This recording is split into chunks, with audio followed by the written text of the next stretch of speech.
The rugged mountains of Montana cast long shadows over the mining town of Silverbrook, a place where men dug silver from the earth and expectations ran as deep as the ore veins.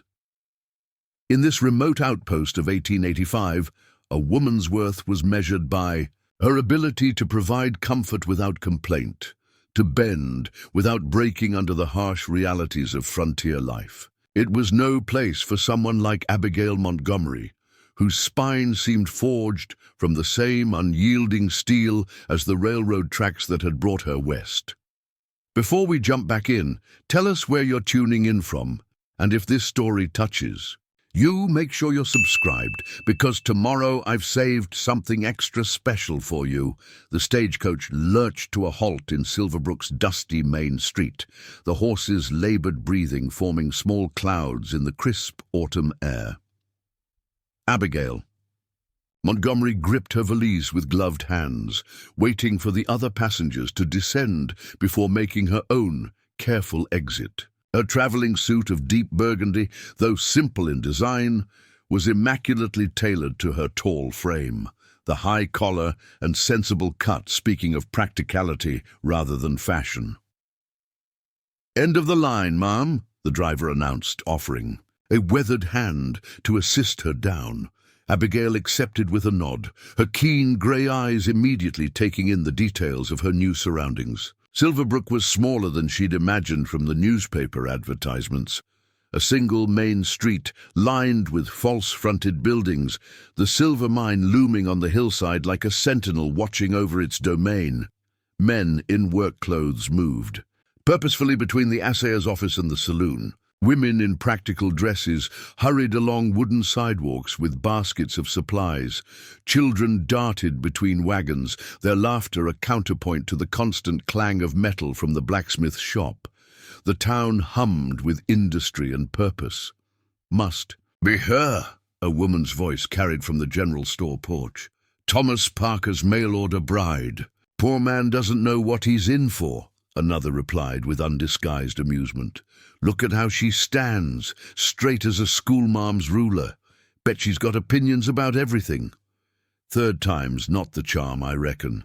First two took one look at her letters and sent her straight back east. Abigail's jaw tightened almost imperceptibly, but she gave no other indication that she'd heard. She was accustomed to such talk.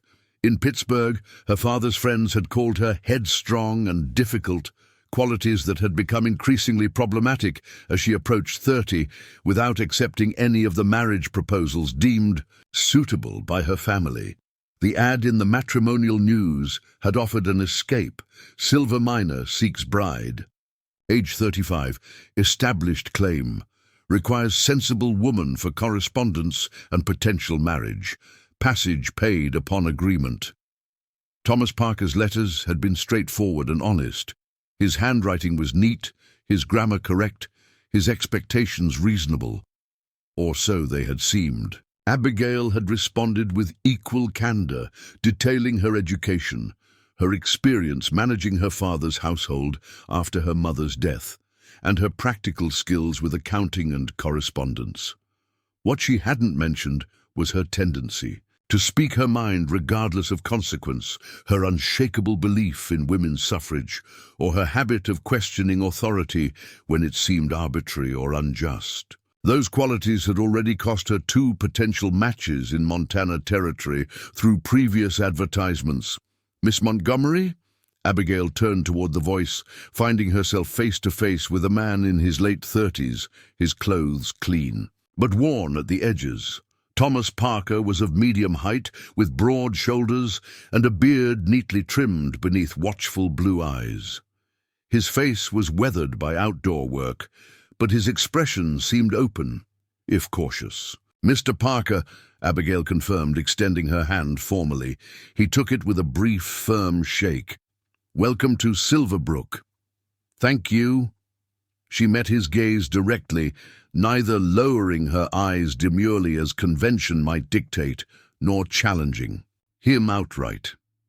Thomas studied her face with unmistakable assessment. "You're taller than I expected." "Yes," Abigail replied simply.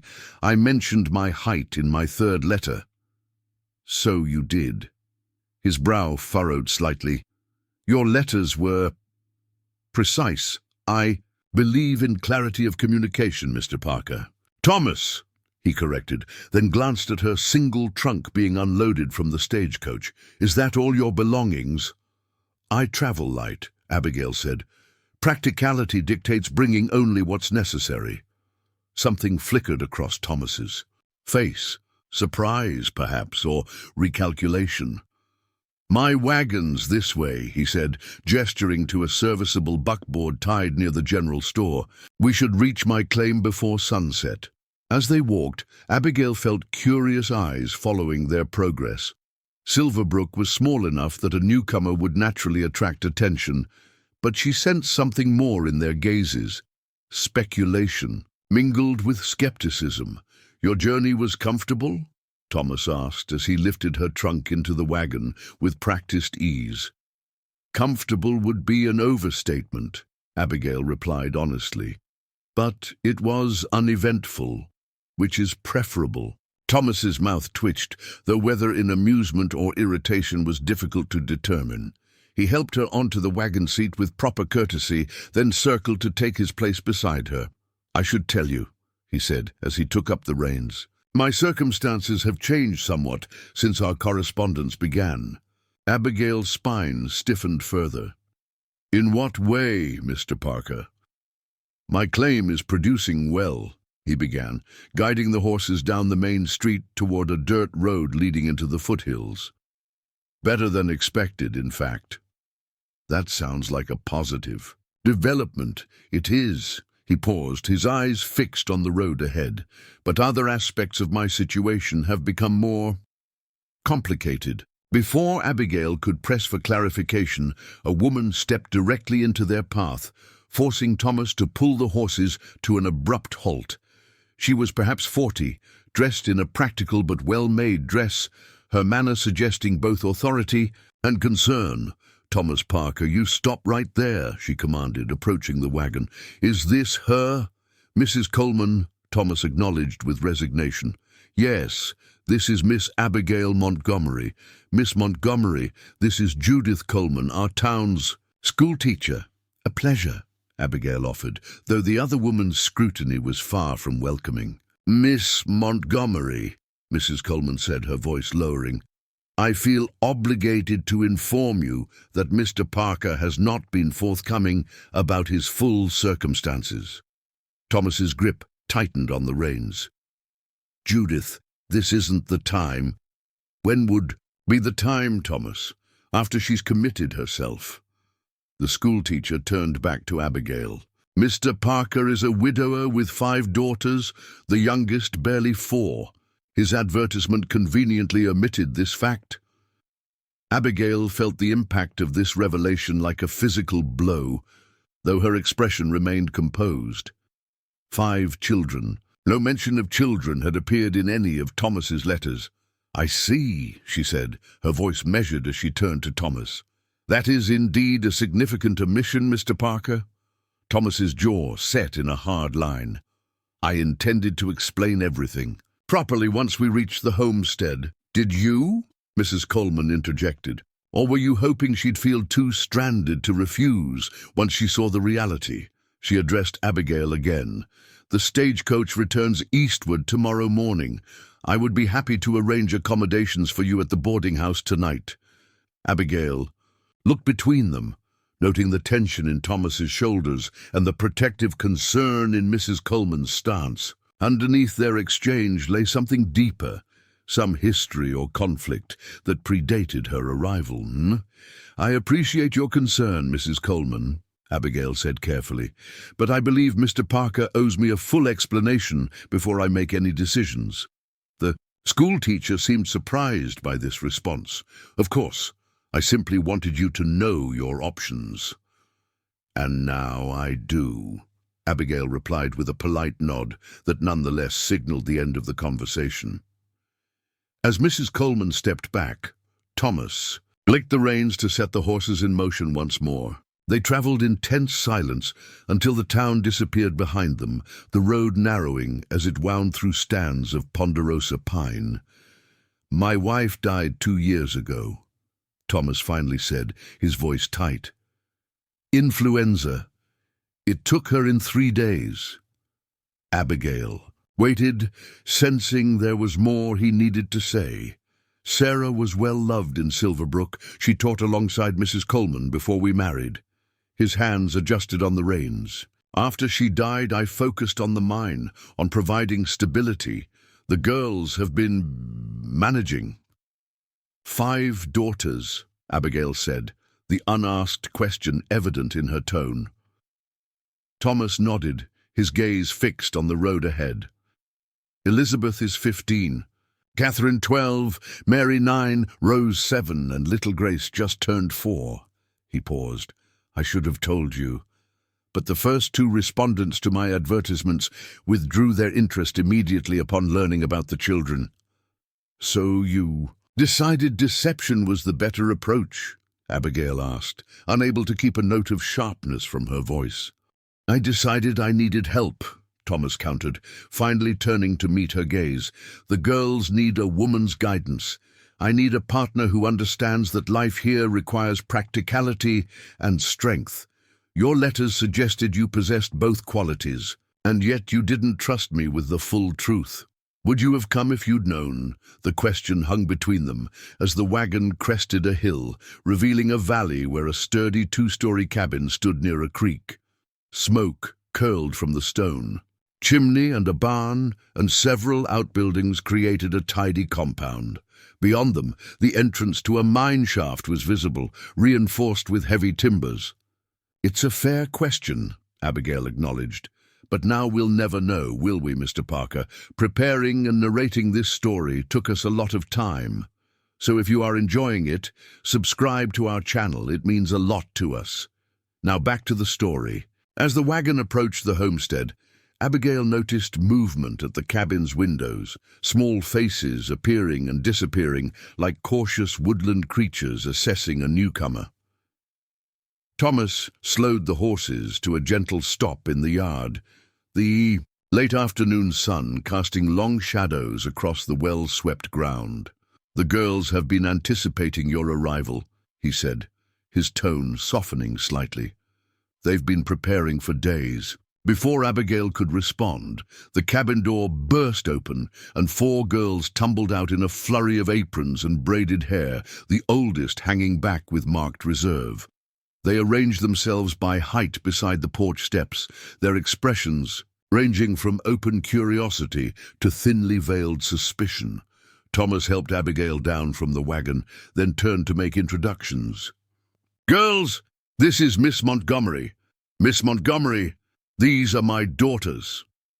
The oldest stepped forward, her posture mirroring Abigail's own straight-backed stance. "I'm Elizabeth Parker," she said with practiced formality, though her blue eyes, so like her father's, held a challenge. "I've been managing the household since Mother died."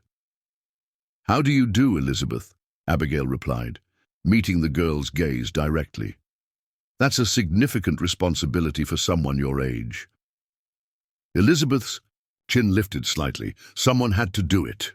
The second eldest girl stepped forward, her brown hair neatly braided and tied with faded blue ribbons. "I'm Catherine," she said with a small curtsy that seemed both sincere and studied. "I help with the cooking and mending." "I'm Mary," announced the third, unable to contain her energy as she bounced on her toes. "I'm 9, and I can already read chapter books and do sums up to 20. "Very impressive," Abigail acknowledged with a nod that made the girl beam. The second youngest hid partially behind Catherine, peering around her sister's skirts with wide eyes. "That's Rose," Thomas explained. "She's shy with strangers." Abigail noticed the littlest one was missing. "And Grace," a shadow crossed Thomas's face. "She's inside. She hasn't been speaking since her mother passed.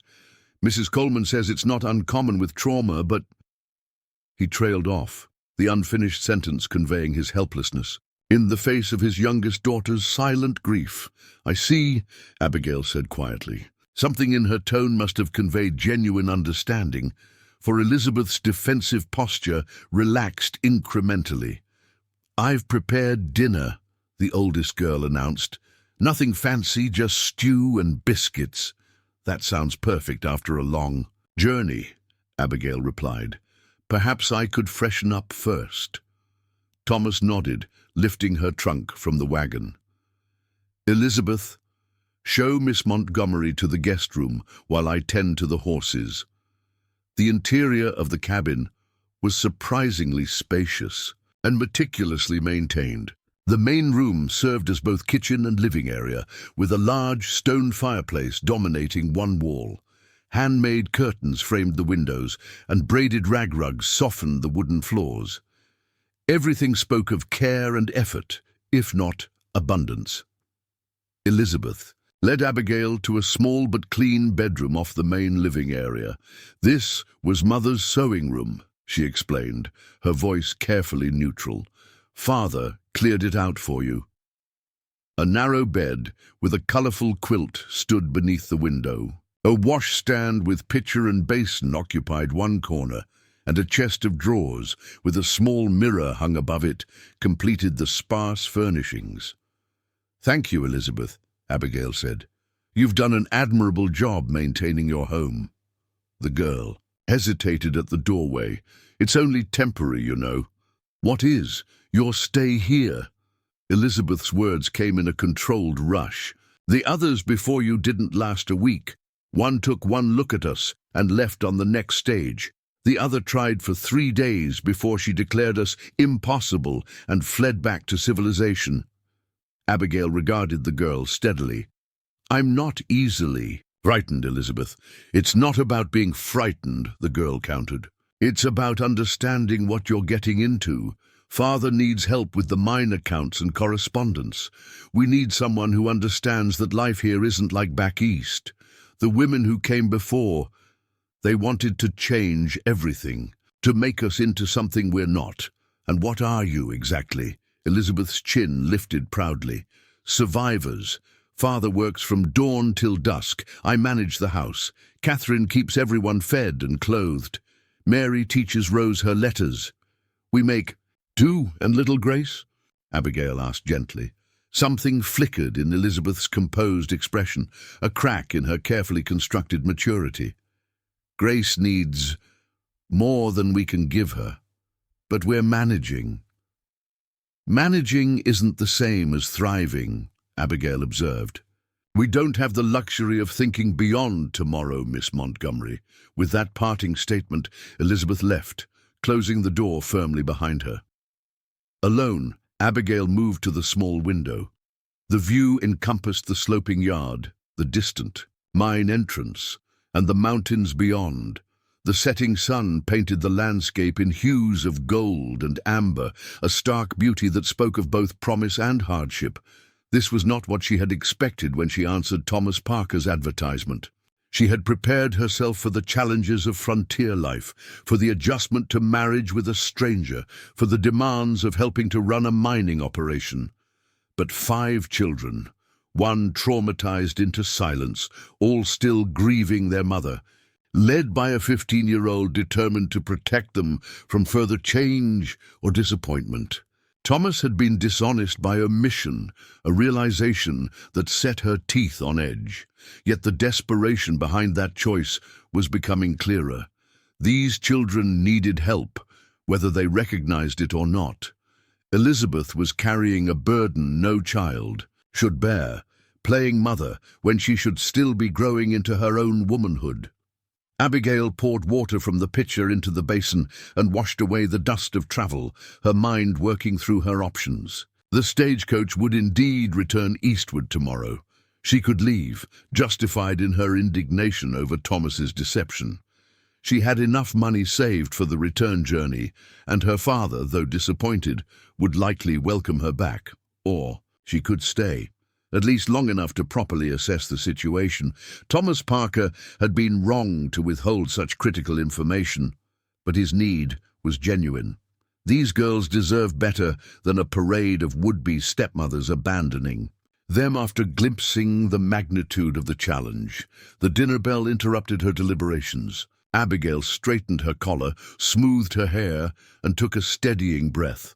Whatever decision she made, it would not be based on retreat from difficulty. That had never been her way. In the main room, the family had assembled around a solid, wooden table. The stew bubbled in a cast-iron pot suspended over the fire, and a plate of golden biscuits sat at the center of the table. Catherine was ladling portions into mismatched bowls, while Rose solemnly distributed spoons. Mary chattered excitedly, pausing only when her father cleared his throat meaningfully.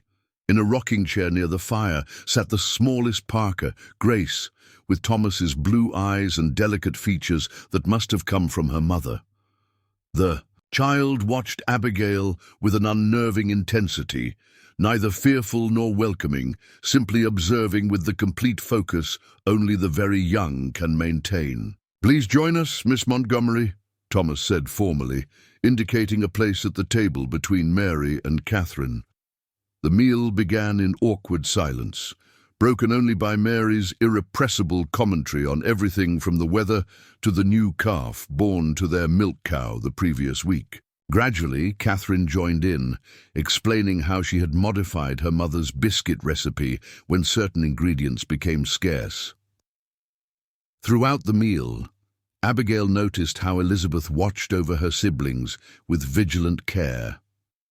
Cutting roses, meat into smaller pieces without being asked, quietly reminding Mary to use her napkin, ensuring everyone's cup remained filled. The girl performed these tasks automatically, her own meal growing cold as she tended to others' needs.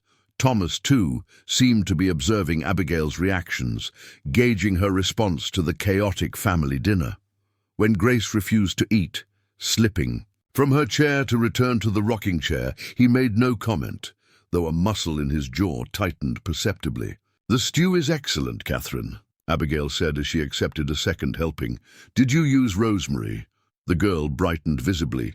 "Yes, Ma'am. It grows wild near the creek. Mother showed me where to find it." "Catherine knows all the useful implants," Mary announced proudly. "She even made a poultice when Rose cut her hand on Pa's saw." "Is that so?" Abigail turned to Catherine with genuine interest. "I've always found botany fascinating. Perhaps you could show me your gathering spots." "Sometime."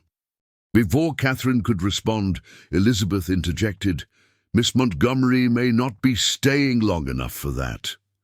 A tense silence fell over the table. Thomas set down his spoon with deliberate care. "Elizabeth—" "It's a fair observation," Abigail interrupted calmly. "Given Mr. Parker's significant omission regarding your presence, it would be perfectly reasonable for me to depart tomorrow."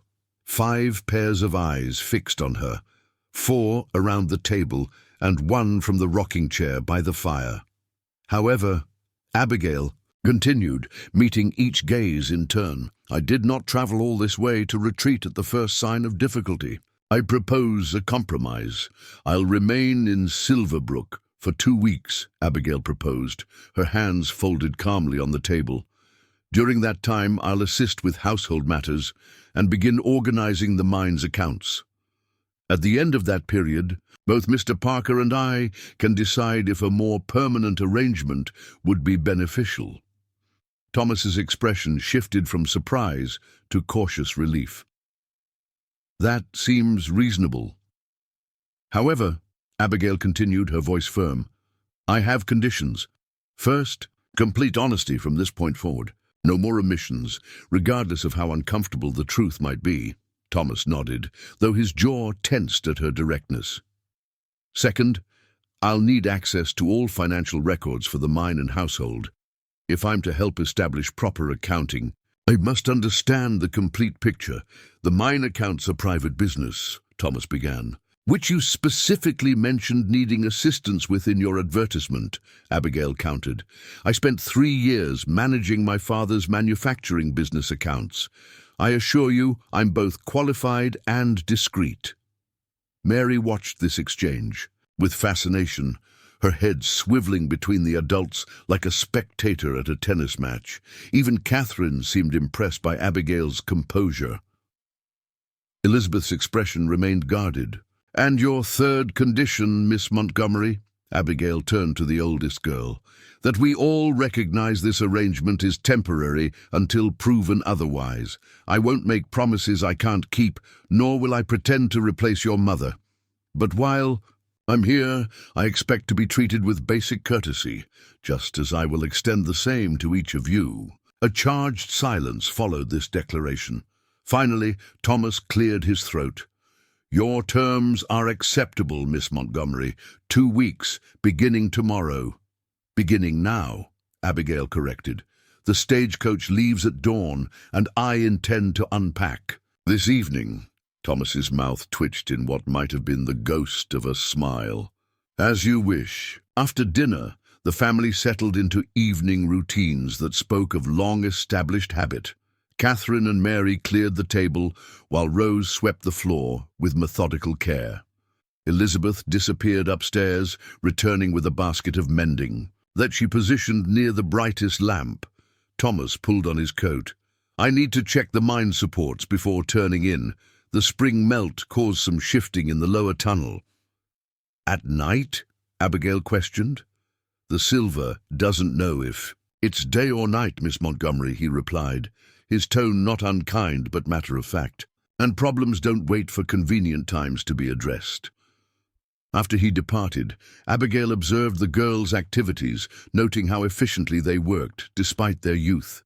Even little Rose had clear responsibilities, folding clean dishcloths, with careful precision and arranging them in a neat stack. Only Grace remained apart, still in her rocking chair, a small wooden horse clutched in her tiny hands. The child rocked it back and forth, her expression distant. Abigail approached slowly, kneeling to bring herself to the child's eye level. "Hello, Grace. That's a beautiful horse." The little girl didn't respond, though her rocking motion paused momentarily. "My father carved animals for me when I was a girl," Abigail continued, keeping her voice gentle. "I had a whole farm of wooden creatures. My favorite was a fox with a very fluffy tail made from rabbit fur." Grace's eyes flickered toward her, then back to the wooden horse. "Did your father make this for you?" A tiny nod, so subtle it was almost imperceptible, but present nonetheless. "He must love you very much." Abigail didn't reach for the child or the toy, simply remaining at her level, allowing Grace to observe her without pressure. From across the room, Elizabeth watched this interaction with unreadable eyes over the shirt she was mending. When Grace unexpectedly extended the wooden horse toward Abigail for inspection, the older girl's needle paused mid-stitch. Abigail accepted the offering with appropriate gravity. "He's very handsome. Does he have a name?" Grace shook her head. "The best horses always need good names," Abigail suggested, returning the toy carefully.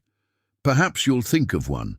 The interaction was brief, but as Abigail rose to continue her exploration of the cabin, she noticed Elizabeth's assessing gaze following her movements. The girl's expression remained guarded, but something had shifted. A fractional softening, perhaps, or at least a willingness to reserve judgment. As the evening progressed, Abigail took mental inventory of the household. The cabin was solidly built and clean, but showed signs of a family focused on survival rather than comfort. Curtains needed mending, chair legs wobbled from loose joints, and the girls' dresses, while clean, bore multiple patches and hems that had been let down repeatedly. However, there were unexpected touches of beauty as well. A collection of pine cones and interesting stones arranged on the mantel, sprigs of dried wildflowers tucked into a cracked vase, hand-drawn pictures tacked to the wall beside the fireplace. Even in hardship, someone, likely Elizabeth, had tried to maintain elements of a proper home. When the time came for the younger girls to prepare for bed, Abigail observed their nightly rituals. Elizabeth supervised with the efficiency of long practice, checking faces and hands for proper washing, hearing prayers, and overseeing the hanging of clothes. "Would you like me to read a bedtime story?" Abigail offered as the three younger girls climbed into the large bed they shared in the loft. Mary bounced excitedly. "Yes, please. Elizabeth used to read to us, but she's been too busy since..." She stopped abruptly, glancing at Grace.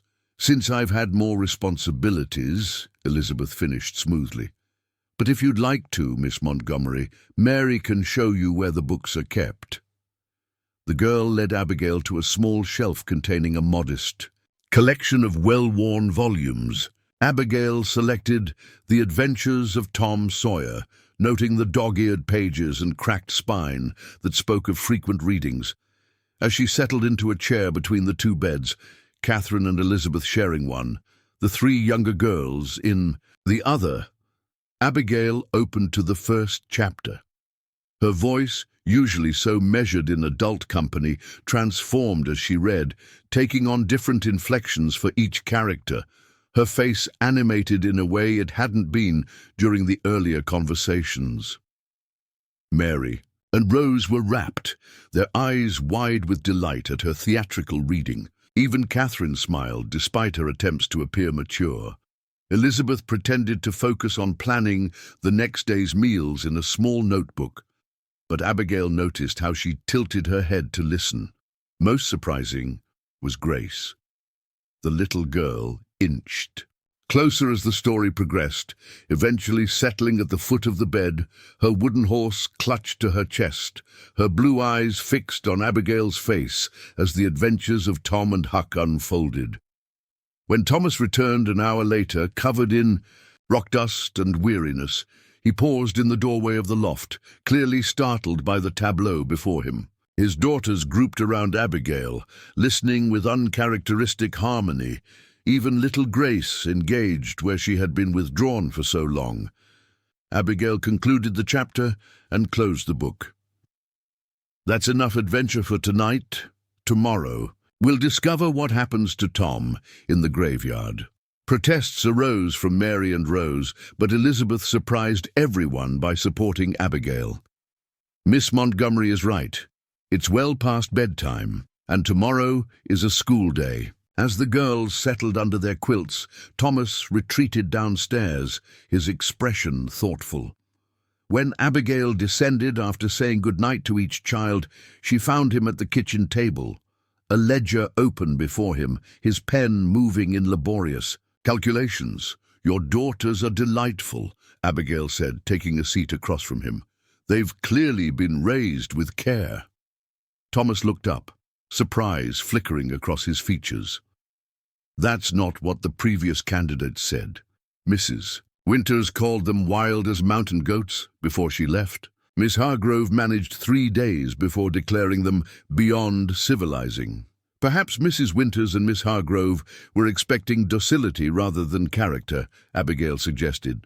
"Your daughters have adapted to difficult circumstances with remarkable resilience." "They have," Thomas agreed, pride momentarily displacing his perpetual worry. "Though Elizabeth has taken on far too much, she's become old before her time." "She's protecting them," Abigail observed. "And you?" His weathered hands stilled over the ledger. "Me?" "She believes maintaining her mother's household exactly as it was somehow preserves something essential. That changing anything might mean losing more than they already have." Thomas was silent for a long moment. "Sarah was the heart of this place," he finally said, his voice low. "When she died, it was like all the warmth went out of the house. I could manage the physical needs, food, shelter, clothing, but the rest," he gestured vaguely, "the girls need more than I know how to give them. Which is why you placed the advertisement." "Yes," he met her gaze directly. "I should have been honest about the children from the start. I thought, if the right person just met them first, saw them as individuals rather than burdens." 5. "Children are not a minor detail to omit, Mr. Parker." "Thomas," he corrected again. "And no, they aren't. But after 2 immediate rejections, I became desperate. Winter is coming. The mine needs my attention if we're to have enough stored to last through the snow months. The girls need proper supervision. He ran a hand through his hair, dislodging more rock dust. I thought surely, once the right woman met them, you were gambling that maternal instinct would overcome rational consideration, Abigail concluded. A faint flush colored his cheeks above his beard. When you put it that way, it sounds manipulative. It was, Abigail stated plainly, and yet here I am agreeing to a 2-week trial. Why? The question seemed to surprise him as much as her. After the deception, after seeing the reality of the situation, why stay even temporarily? Abigail considered this carefully. Because problems don't wait for convenient times to be addressed, she said, echoing his earlier words. And because your daughters deserve better than a string of disappointed candidates passing through their lives like tumbleweeds. Dawn arrived, in Silverbrook, with golden light spilling through the cabin windows. Abigail woke early, already accustomed to rising with the sun from years managing her father's household. She dressed quickly in a practical brown skirt and white shirtwaist, pinning her hair in a simple but neat arrangement. The small mirror above her washstand reflected determination in her grey eyes. She had 2 weeks to assess whether this situation could work, and she intended to make every day count. In the main room, she found Elizabeth already stoking the fire, her movements efficient but weary, suggesting she'd been awake for some time. "Good morning," Abigail greeted her. "You're an early riser." "Someone needs to have breakfast ready before Pa leaves for the mine," Elizabeth replied, measuring coffee grounds into the percolator. "He's already gone to check the supports." "What can I do to help?" Elizabeth paused, clearly unaccustomed to such offers from adults. "The biscuits need kneading," she finally said, gesturing toward a bowl of dough covered with a cloth. Abigail rolled up her sleeves and set to work, noting that Elizabeth had already mixed the ingredients. "You make bread every morning?" "3 times a week. We have biscuits on other days. They're quicker." As they worked side by side, Abigail observed how the girl managed the kitchen with practiced skill far beyond her 15 years. Elizabeth knew exactly how many pieces of kindling would bring the oven to proper temperature, how long to steep the coffee for her father's preference, and which jam jar was running low. "The huckleberry's almost gone," Elizabeth commented, setting the table with practiced movements. "Catherine and I need to gather more before the first frost." "Perhaps I could join you," Abigail suggested, cutting the dough into neat circles. "I'm quite good at foraging." Elizabeth shot her a skeptical glance, but didn't refuse outright. Progress, Abigail thought. The other girls descended from the loft in various states of wakefulness. Catherine immediately moved to help with breakfast preparations, while Mary herded a sleepy Rose toward the wash basin. Only Grace remained upstairs, apparently still asleep. "Grace has nightmares," Mary explained when she caught Abigail glancing toward the loft. "Elizabeth says she needs extra sleep when the dreams come."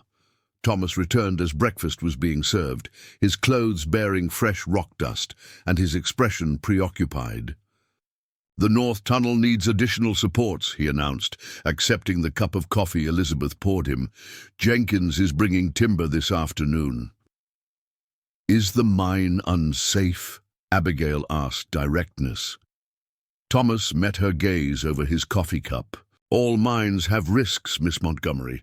The key is identifying problems before they become dangers." "The last collapse killed 3 men," Elizabeth said quietly. "Pa pulled them out himself." Thomas's expression tightened. "That was a different section, a different time. We've taken precautions." He turned to the 3 younger girls. "Hurry with your breakfast. Mrs. Coleman doesn't appreciate tardiness. We have 20 minutes before school," Mary protested. "That's enough time for 3 more biscuits." Despite the gravity of the mine discussion, Abigail found herself smiling at the girls' enthusiasm for food. Mary had the gangly build of a child in growth, all knees and elbows, and endless appetite. As the girls prepared for school, collecting books and lunch pails, Abigail noticed Grace appearing at the foot of the stairs, her blonde hair tangled from sleep, the wooden horse still clutched in one hand. The child watched the morning bustle with solemn eyes, making no move to join the activity. "Good morning, Grace," Abigail said. "Would you like some breakfast?" The little girl didn't respond, though her gaze followed Abigail as she moved through the kitchen. Without prompting, Elizabeth placed a small plate with a cut-up biscuit and honey at the table's end. "She'll eat when she's ready," the older girl explained. "Sometimes it takes a while." Thomas finished his breakfast quickly, pushing back from the table with purpose. "I need to meet Jenkins about those supports. Girls, mind Mrs. Coleman. Miss Montgomery." He hesitated, clearly uncertain about her role. "Perhaps Miss Montgomery could accompany us to town," Catherine suggested. "She could meet Mrs. Coleman and see the school." "And the mercantile," Mary added excitedly. "Mr. Wilson got new fabric in last week and ribbons from Denver." Thomas considered this. "If Miss Montgomery wishes to see the town properly, that would be agreeable." "I'd appreciate the opportunity to become better acquainted with Silverbrook," Abigail agreed. "I noticed several supplies we might need." "We don't need anything," Elizabeth interjected quickly. "We have everything necessary." Abigail studied the girl's defensive posture, understanding that discussions of household needs touched on financial concerns Elizabeth considered her domain. "Nevertheless, I'd like to see what's available," she said neutrally. "One can always plan ahead." The walk to town took 20 minutes, following the same dirt road Abigail had traveled the previous day by wagon. The three school-aged girls led the way, with Mary skipping ahead periodically to investigate interesting rocks or plants before racing back to report her discoveries. Rose stayed close to Catherine, occasionally reaching for her elder sisters. And, when the path narrowed, Grace remained at the cabin with Elizabeth, who explained that the youngest wasn't yet required to attend school and often helped with household chores. The explanation sounded rehearsed, suggesting Grace's absence from school might have more to do with her selective mutism than any need for her assistance at home. Silverbrook looked different in the morning light. Miners headed toward the larger company dig sites on the northern slope, storekeepers swept wooden sidewalks, and wagons delivered goods to the mercantile. The town possessed a rugged energy, its inhabitants moving with purpose, despite the remote location. At the schoolhouse, a well-maintained building with a bell tower and freshly painted trim, Mrs. Coleman greeted them on the steps. Her sharp eyes took in Abigail's presence with undisguised surprise. "Miss Montgomery, I didn't expect to see you this morning." "I've agreed to a 2-week arrangement with Mr. Parker," Abigail explained, noting how the teacher's eyebrows rose at this information. "Indeed, how progressive of you both." Mrs. Coleman turned to the girls with a warmer expression. "Inside now, children. We're beginning geography lessons today." As Mary and Rose hurried in, Catherine lingered.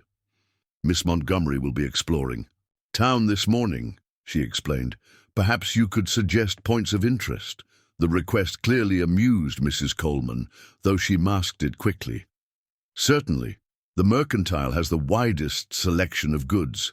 Harrison's assay office maintains the postal services. The church doubles as our town meeting hall." She paused.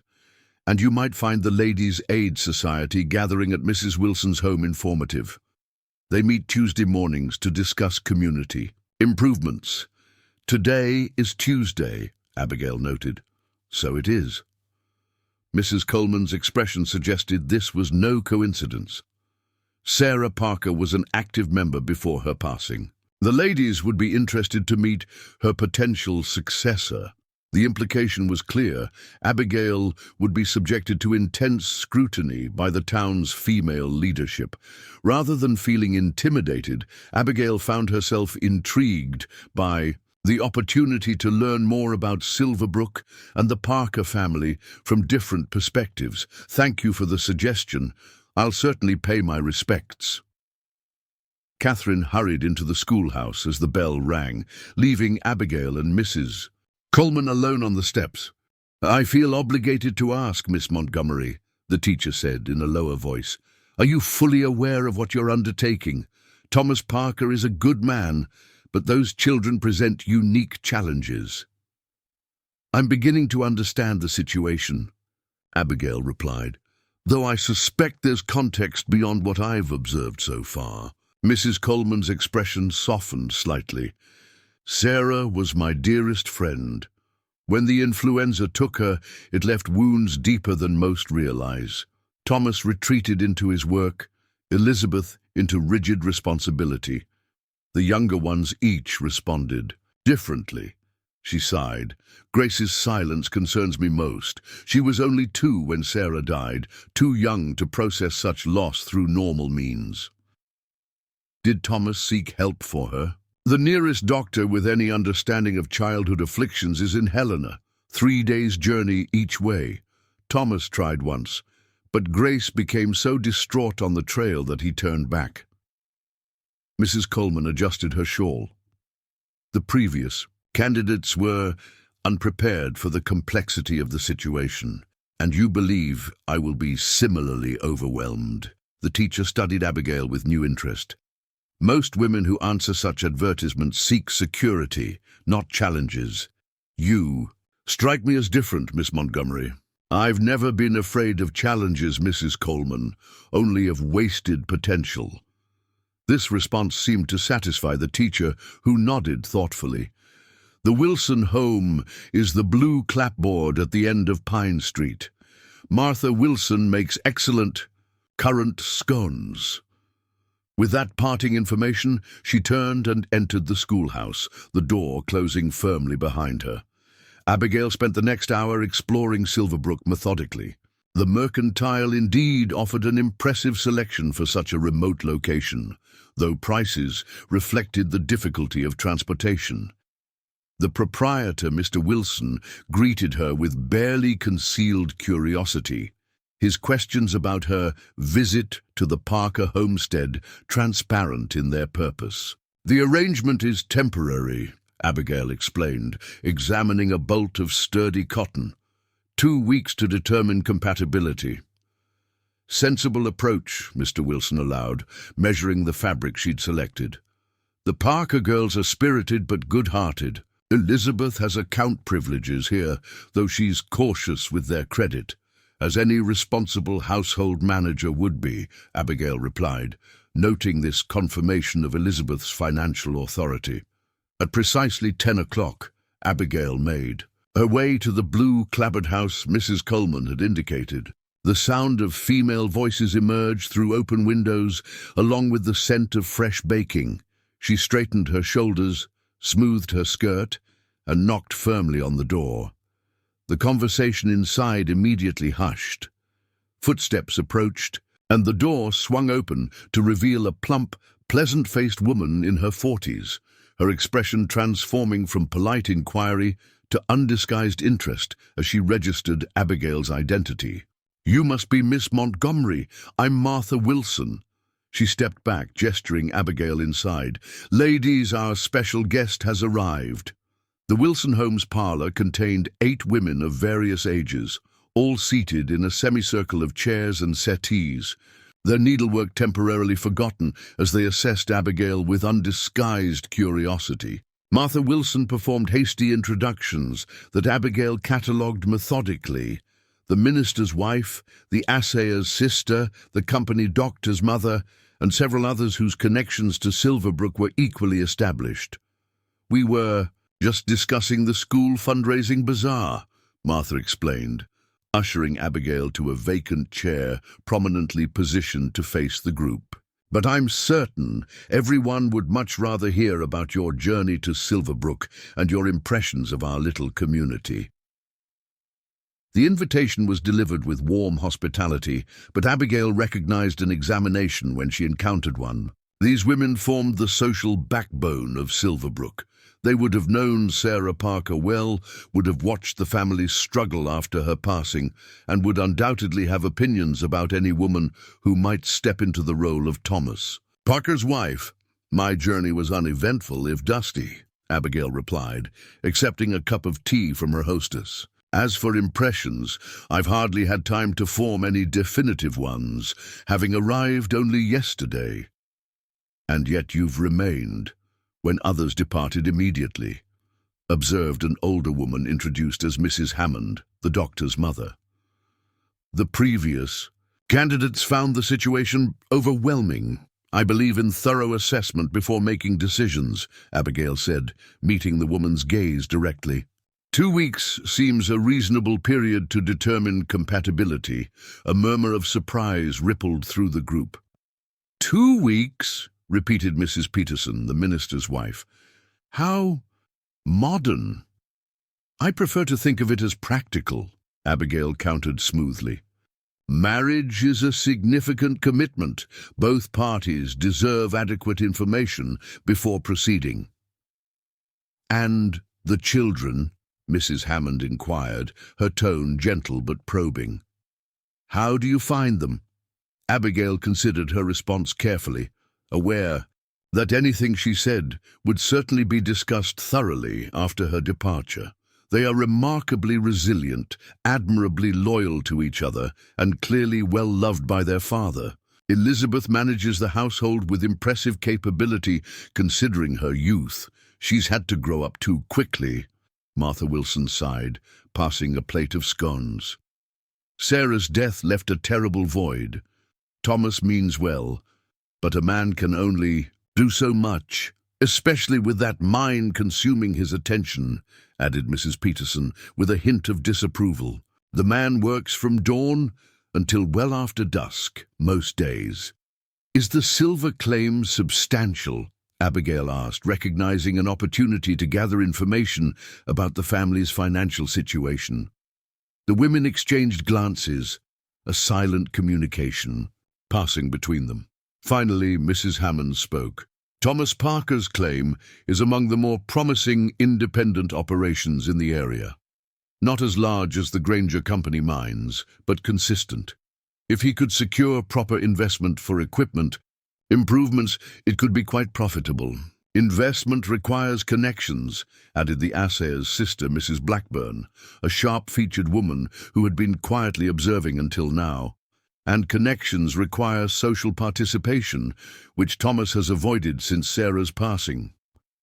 Abigail absorbed this information, understanding more about why Thomas had sought a wife through advertisement. He needed not just household help, but also someone who could navigate social waters he had abandoned, potentially securing the connections necessary for his mind's expansion. And little Grace, Martha Wilson said, lowering her voice slightly. Has she spoken yet in your presence? No, Abigail replied honestly, though we've only just met. Such a tragedy, Mrs. Peterson murmured. She was speaking in complete sentences before Sarah fell ill, remarkably verbal for her age. Then, after the funeral, not another word. Dr. Hammond believes it's a form of shock, his mother explained. The child retreated into herself when confronted with a loss she couldn't comprehend. Mrs. Winters tried bribing her with sweets, Martha recalled. Miss Hargrove attempted to force her to speak through withholding privileges. Neither approach proved effective, unsurprisingly. Abigail carefully controlled her expression, though internally she winced at such misguided methods. Children process grief differently than adults, she observed. Patience often accomplishes what pressure cannot. This comment seemed to meet with approval, particularly from Mrs. Hammond, who nodded thoughtfully. You sound experienced in such matters, Miss Montgomery. My mother died when I was 12, Abigail explained. My younger brother stopped speaking. For nearly 6 months afterward, my father consulted specialists who recommended gentle encouragement rather than force. This personal revelation shifted the atmosphere subtly. The women's expressions softened from assessment to tentative acceptance. Martha Wilson refreshed Abigail's tea with a warmer smile than before. "Thomas has tried everything within his power," Mrs. Peterson said, "but a man doesn't have the natural intuition for nurturing that a woman possesses. Those girls need a mother's touch." "They need consistency and security," Abigail corrected gently, "and respect for their existing family structure. No one can replace Sarah Parker, nor should anyone try." The ladies of Silverbrook seemed startled by this perspective, exchanging glances that suggested they found Abigail's viewpoint unexpected, but not necessarily disagreeable. "A pragmatic approach," Mrs. Hammond commented approvingly, "refreshing in its way." As the gathering continued, Abigail found herself fielding questions about her background, education, and family connections. She answered honestly but selectively, emphasizing her experience managing her father's household and business affairs while downplaying the reason she had responded to a mail-order bride advertisement, namely her increasing spinsterhood and reputation for being difficult among Pittsburgh's eligible bachelors. By the time she departed an hour later, Abigail had gained valuable insights into Silverbrook society and the Parker families standing within it. The community clearly cared about Thomas and his daughters, but their concern was tinged with judgment about his retreat from social obligations and his handling of Grace's condition. The ladies had also revealed, perhaps unintentionally, that the family's financial situation was stable but precarious, with the mine's potential constrained by limited investment. Outside, Abigail paused to orient herself, considering her next destination. The morning air had warmed considerably, the October sun bathing the main street in golden light. Miners changed shifts at the larger operations north of town, their voices and laughter carrying across the distance. "Miss Montgomery." The call came from a tall, broad-shouldered man hurrying down the street, his clothes marking him as one of the more prosperous merchants rather than a miner. He tipped his hat as he approached, his expression affable but assessing. "James Wilson," he introduced himself. "I own the mercantile. My wife mentioned you'd be stopping by our home this morning." "Mr. Wilson," Abigail acknowledged. "Your wife was most hospitable." "Martha's always had a soft spot for the Parker family," he replied, "as have most of us in Silverbrook. Thomas is well respected despite his social reticence these past years." "So I gather." Wilson studied her with undisguised curiosity.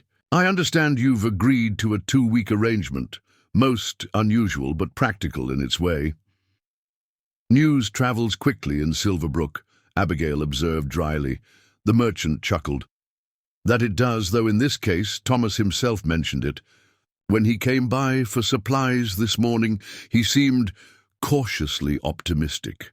This information surprised Abigail, who had assumed Thomas would be as private about their arrangement as he was about most matters. "Mr. Parker is a difficult man to read." "He wasn't always so," Wilson replied, falling into step beside her as she continued down the street.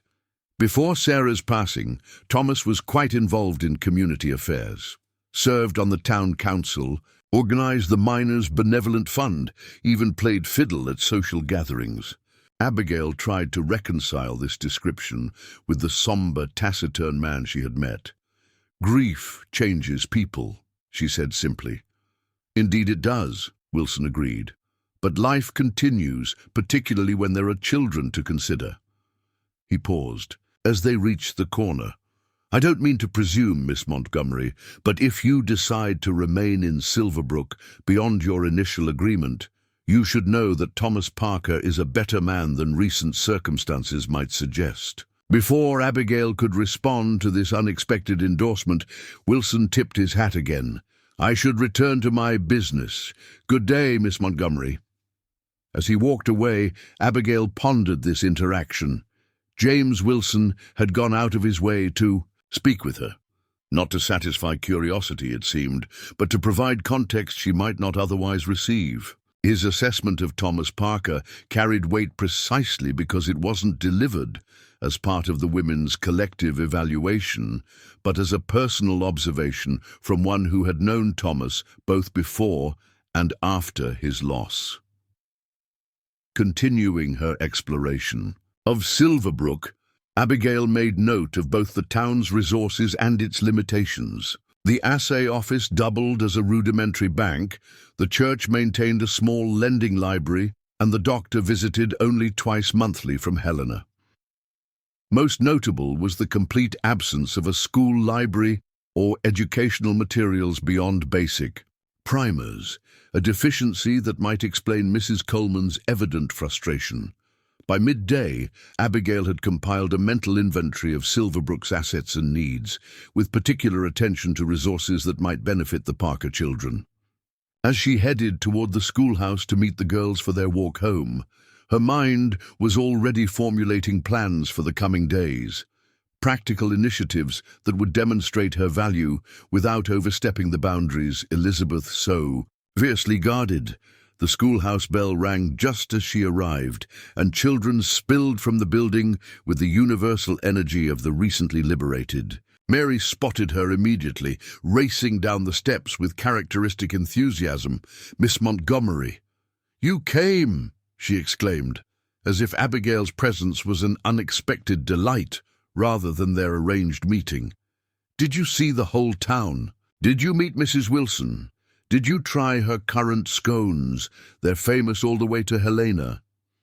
"Yes, to all three questions," Abigail replied, smiling despite herself at the girl's exuberance. "The scones lived up to their reputation." Catherine joined them more sedately, rose close behind. "How did you find the Ladies' Aid Society?" the middle girl asked, her perception impressive for her 12 years. "Informative," Abigail answered diplomatically. "They seem quite involved in community affairs." "They talk a lot," Mary confided, in a stage whisper, sometimes about people who aren't even there to defend themselves. "Mary," Catherine scolded, though her expression suggested she didn't entirely disagree. As they began the walk home, Abigail noticed a group of miners' children watching them with undisguised curiosity. One boy, perhaps 13, called out, "Hey, Mary, is that another new mother? How long's this one staying?" Mary's face flushed crimson, but before she could respond, Abigail stepped forward, her posture straight and her gaze direct.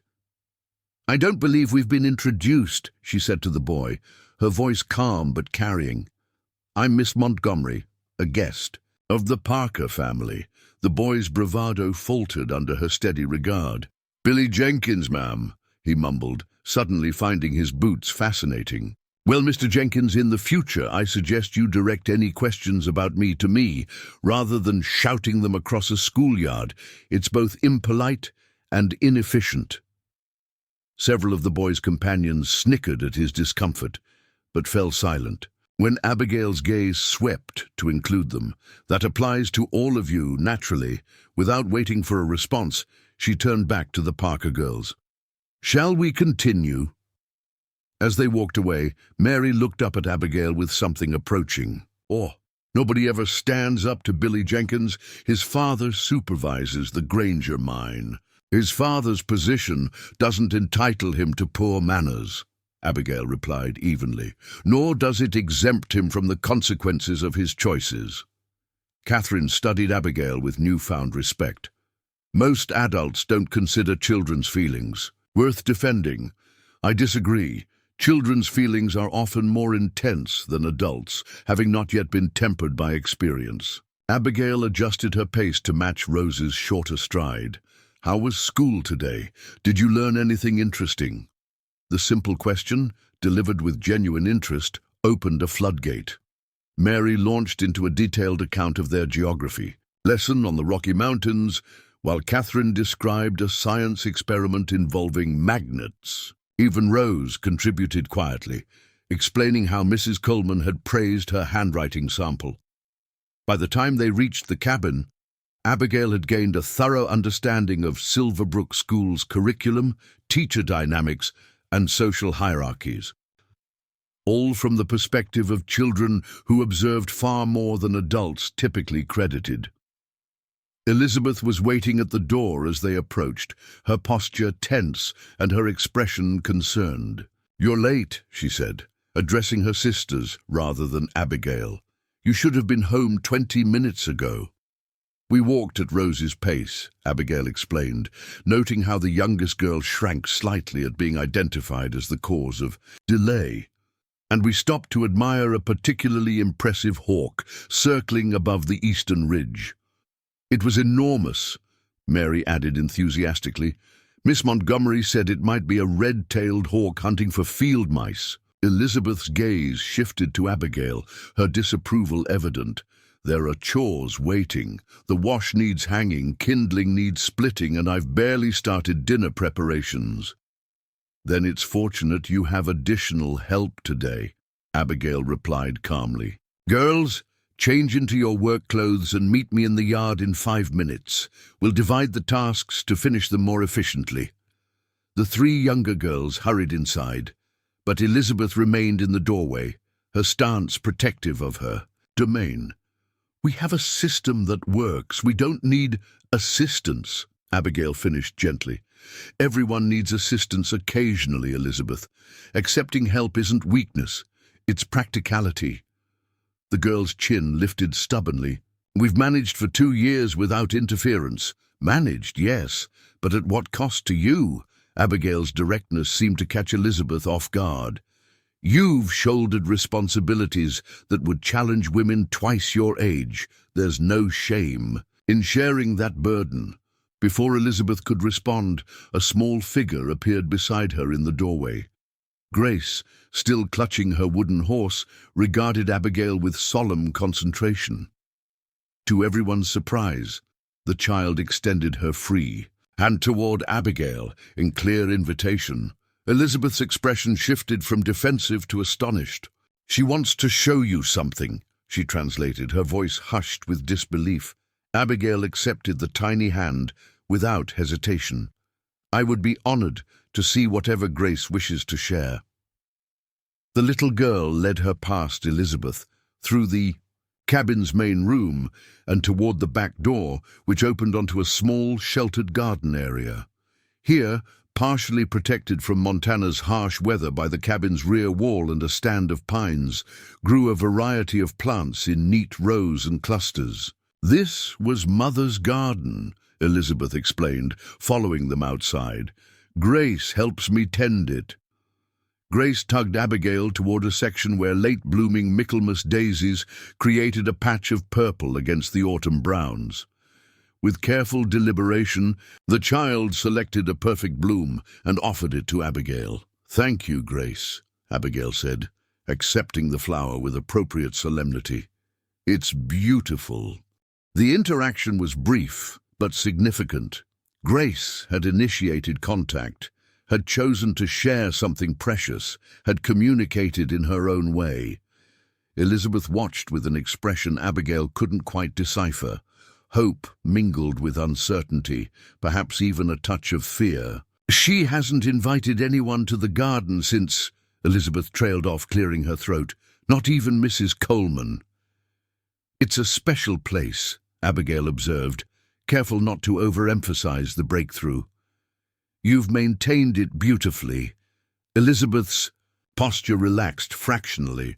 "The soil's not ideal, but the southern exposure helps. We grow herbs for cooking and some medicinal plants. Mother started it the first summer they built the cabin." "The markers are very clear," Abigail noted, gesturing to the small wooden stakes labeled in neat handwriting. "Your work?" "Mother's originally. I copied her writing as exactly as I could when the old ones rotted." Elizabeth's voice carried a subtle pride beneath its practicality. The garden was important to her. She said, "Growing things reminds us that life continues even when we lose those we love." Abigail finished softly. Elizabeth nodded, momentarily unguarded. The garden was the last place Grace spoke. She told Mother the bees were dancing on the sunflowers. 2 days later, Mother was gone. The significance of Grace sharing this space suddenly took on new weight. Abigail looked down at the child, who had returned to examining the flowers with careful hands. "Thank you for showing me your special place, Grace," she said gently. "Perhaps tomorrow you can teach me the plants' names." For a fleeting moment, something flickered in the little girl's eyes. Not quite a smile, but a softening, a hint of connection. Then she returned to her silent contemplation of the garden, the wooden horse still clutched in one hand. The moment of vulnerability passed as quickly as it had appeared. Elizabeth straightened her shoulders, the practical household manager once more.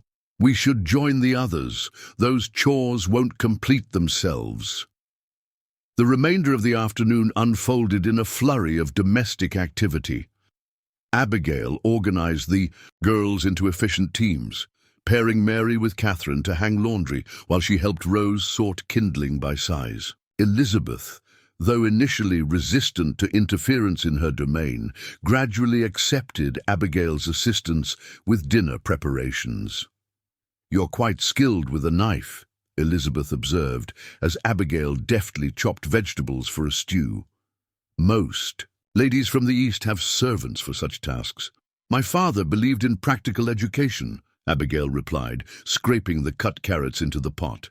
"He insisted I learn every aspect of household management, from budgeting to food preservation." "Was he preparing you to be a mail-order bride?" The question held a hint of challenge. "He was preparing me to be self-sufficient," Abigail corrected, mildly, though I doubt he envisioned this particular application of those skills. Elizabeth added salt to the pot with practiced precision. "Why did you answer father's advertisement?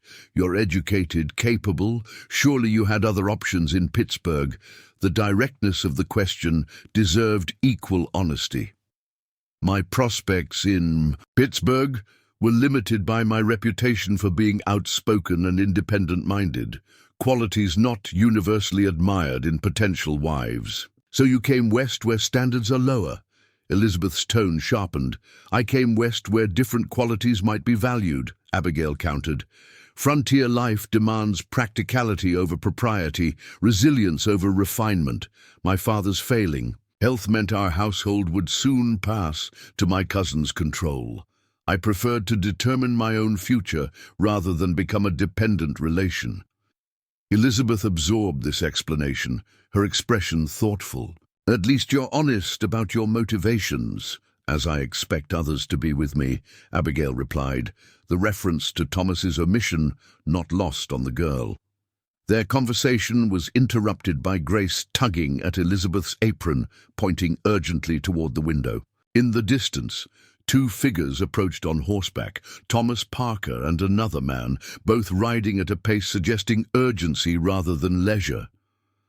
"That's Dr. Hammond." Elizabeth identified the second rider, setting aside her wooden spoon immediately. "He only comes when summoned." The girls gathered at the window, their expressions revealing their collective anxiety about unexpected medical visits. Abigail recalled Mrs. Hammond mentioning her son's bi-monthly circuit from Helena. This unscheduled appearance suggested an emergency of some kind. Thomas and the doctor dismounted in the yard, their conversation too distant to overhear, but their grave expressions visible through the window. When they entered the cabin, Thomas's clothes bore fresh rock dust and a concerning rust-colored stain across one sleeve. "Girls, give us the room," he instructed, his tone leaving no space for argument. "Miss Montgomery, your assistance, please." Elizabeth hesitated, clearly torn between obedience and her perceived responsibility. "Is someone hurt? The Jenkins boys?" "Elizabeth," Thomas said more gently, "please take your sisters upstairs for now. I'll explain everything later." As the girls reluctantly retreated to the loft, Thomas turned to Abigail. "Jenkins's youngest boy was caught in a minor collapse this afternoon. His arm's broken, and he has some cuts that need stitching. His mother's delivering their new baby, so he's asked to bring the boy here until Jenkins can collect him." "Of course," Abigail agreed immediately, already moving to clear the kitchen table. "What do you need me to do?" Dr. Hammond, a trim man, in his 40s with intelligent eyes and a neat moustache, nodded approvingly at her practical response. Boiled water, clean linens, and perhaps some of that stew I smell cooking. The boy's more frightened than seriously injured, but he'll need comfort as well as medical attention. Thomas disappeared outside, returning moments later supporting a boy of about 10, his face streaked with dirt and tears, his right arm cradled awkwardly against his chest. Billy Jenkins followed, helping his younger brother negotiate the doorway, his earlier bravado replaced by evident concern. "Easy now, Jacob," Dr. Hammond directed, as they settled the injured boy on the table Abigail had quickly covered with clean cloths. "Miss Montgomery is going to help me make you more comfortable while your father finishes securing the tunnel." Abigail worked efficiently alongside the doctor, providing supplies as needed and speaking softly to the frightened child as Hammond set and splinted his broken arm. The boy's injuries were painful but not life-threatening. A clean break to the forearm, several lacerations requiring stitches, and considerable bruising across his shoulder and back. Throughout the treatment, Billy Jenkins hovered nearby, his expression cycling between worry for his brother and wary glances toward Abigail. When Jacob whimpered during the stitching, Billy stepped forward instinctively, offering his hand for his brother to squeeze. "You're doing fine, Jakey," the older boy encouraged, his voice gruff with forced confidence. "Pa says Jenkins men don't cry over a little scratch." "It's acceptable to acknowledge pain," Abigail said quietly, holding a cloth to the boy's forehead. "Brave men feel fear and pain. They simply continue despite it." Billy looked startled by this perspective, but didn't argue. As Dr. Hammond finished the final stitches, Abigail brought a cup of broth from the simmering stew, helping Jacob sip it slowly. "The boys can stay here until Jenkins arrives," Thomas told the doctor as they washed their hands in the basin.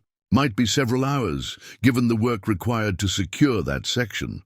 "I've left laudanum for the pain," Hammond replied. "One drop in water if the discomfort becomes severe, though I expect he'll sleep naturally once the excitement wanes." The doctor prepared to depart, he paused beside Abigail. "You have a steady hand in a crisis, Miss Montgomery. Not everyone remains calm when faced with blood and distress. My father's manufacturing business saw its share of accidents," she explained. "I learned early that hysteria helps no one." Hammond nodded approvingly. "Silverbrook could use more practical thinking like yours." With a pointed glance toward Thomas, he added, "I hope we'll have the opportunity to benefit from it long term."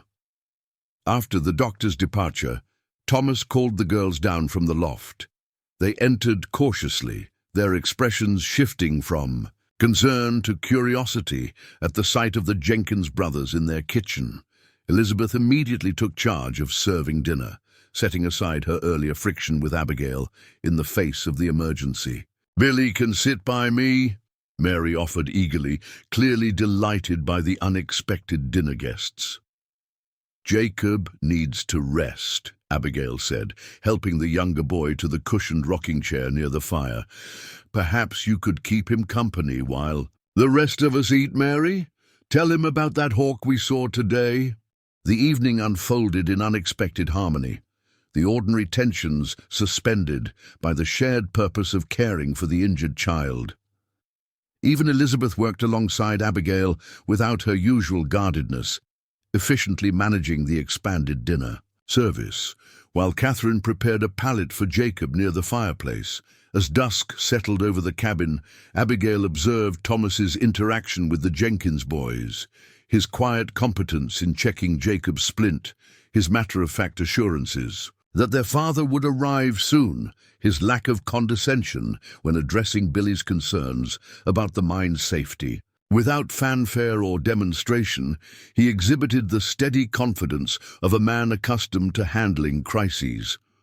When Jacob finally dozed off, exhausted from pain and excitement, Billy sat awkwardly at the kitchen table, caught between childhood and the premature responsibility thrust upon him by frontier life. Thomas handed him a cup of coffee, treating him with the respect due a fellow worker rather than a schoolboy. "Your quick action likely saved your brother from more serious injury," Thomas told him. "That was good thinking, using your shirt as a tourniquet." Billy's chest swelled slightly at the praise. "Pa taught me what to do if anyone got caught. Said every miner needs to know basic doctoring. Your father's a wise man." Thomas glanced toward the window, where darkness had fully descended. "He'll be along soon, once they've shored up that section properly." As the conversation continued, Abigail helped Elizabeth prepare for the night, setting out extra blankets and ensuring water was available should Jacob wake thirsty. The girls, reluctant to miss any excitement, were finally persuaded to prepare for bed themselves. "Billy Jenkins was nicer tonight," Rose observed as Abigail helped her wash her face at the basin. "He's usually mean at school." "People often show different sides of themselves in different circumstances," Abigail replied, handing her a towel. "Sometimes what looks like meanness is actually fear or uncertainty." Rose considered this with serious contemplation. "Like how Elizabeth acts stern when she's really worried." Abigail hid her smile at the child's perceptiveness. Exactly like that. From across the room, Elizabeth pretended not to hear, though a faint flush colored her cheeks as she turned down the lamps. Whatever retort she might have delivered was interrupted by a knock at the door. Jenkins had arrived to collect his sons. Frank Jenkins looked nothing like Abigail had imagined. Rather than the gruff, hardened foreman described in town gossip, the man who entered the Parker cabin was soft-spoken and visibly exhausted, his weathered face etched with lines of worry that momentarily eased at the sight of his sons, safe inside. "Thomas," he acknowledged with a nod before his attention fixed entirely on Jacob. "How bad?"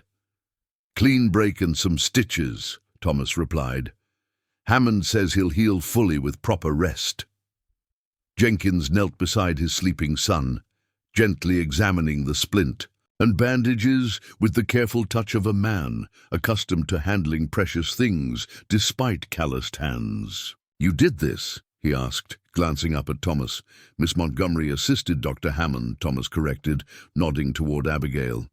"She kept Jacob calm during the setting." Jenkins turned to regard her properly, surprise evident in his expression. "Miss Montgomery, the mail order." He stopped himself, glancing at Billy, who was listening intently. "I'm grateful for your help, Mom."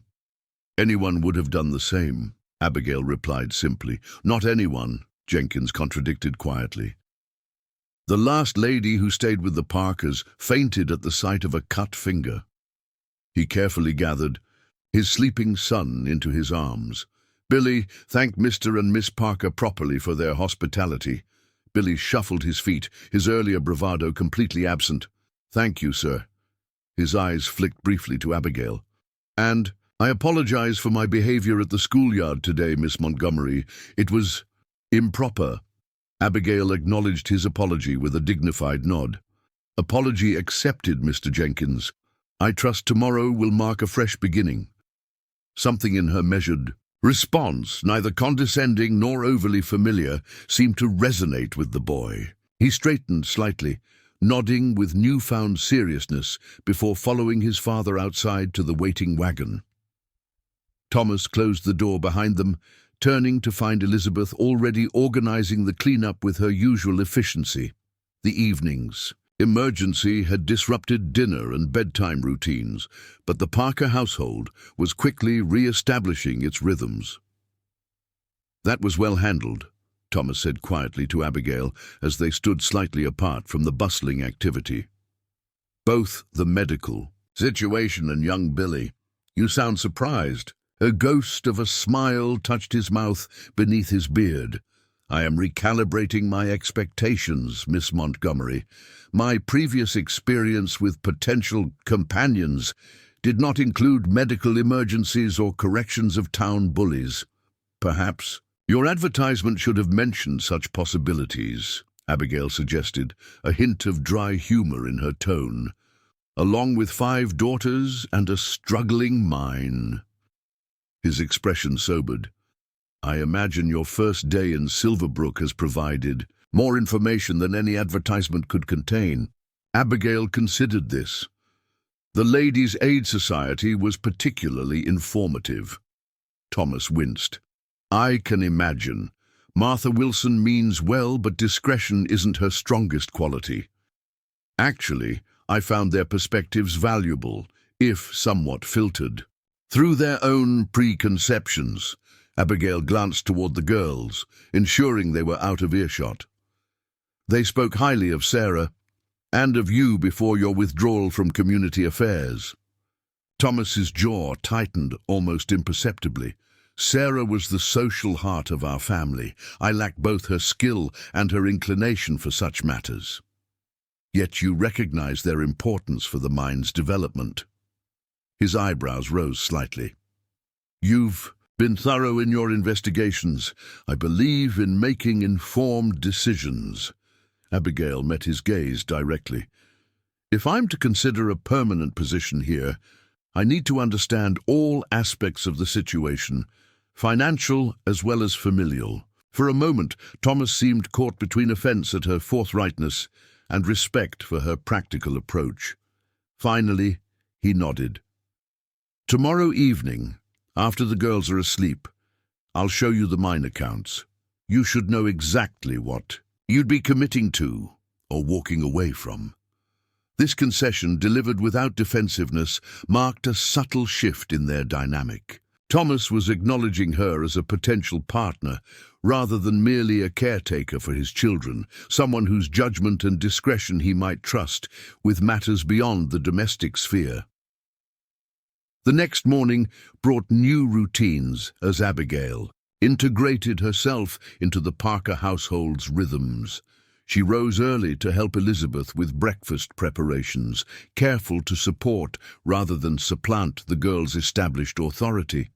When Thomas emerged from his bedroom, he found the kitchen running with surprising harmony, his daughters engaged in their morning chores without the usual friction. I'll be testing the new supports today, he announced, as he accepted a cup of coffee from Elizabeth.